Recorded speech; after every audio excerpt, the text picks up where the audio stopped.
The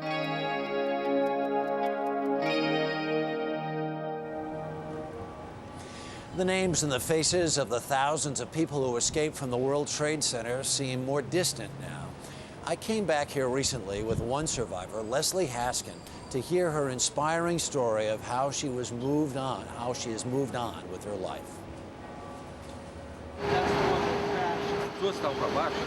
People from around the world are drawn to Ground Zero, trying to understand something that defies explanation. How do you anticipate that one day you're going to wake up and the part of your life that was always the part of your life that you were most proud of is going to be gone? On 9/11, Leslie Haskin was living her dream as an insurance company executive in the World Trade Center's Tower 1.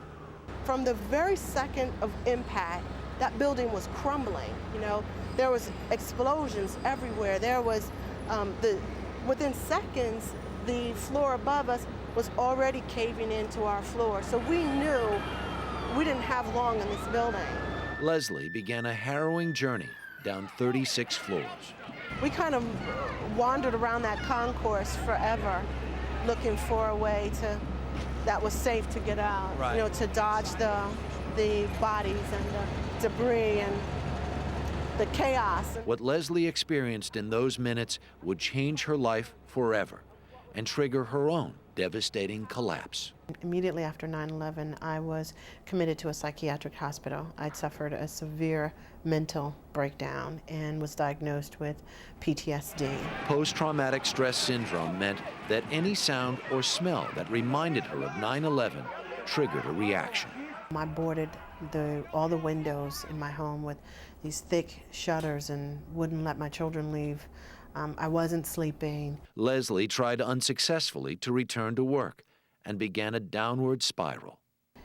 I lost my home, I lost my job, I lost my car, I lost everything that I'd built for myself. Most tragically of all, she couldn't be a mother to her children. My son's cousin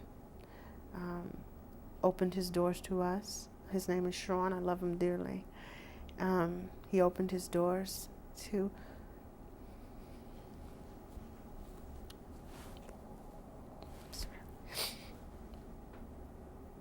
he took us in and he took care of us.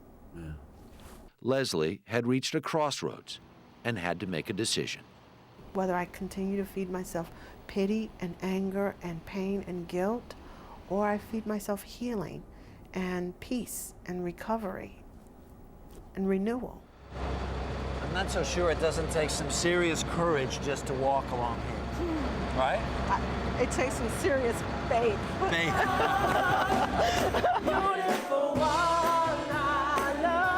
Leslie's faith was her salvation. I could see it in her eyes, because her eyes had seen so much. Her eyes still seemed wounded. And I remember that first time that I saw that her eyes weren't wounded anymore. After falling so far and years of therapy, Leslie's ascending now. A year ago, she went back to work near Ground Zero. What's the most important thing then you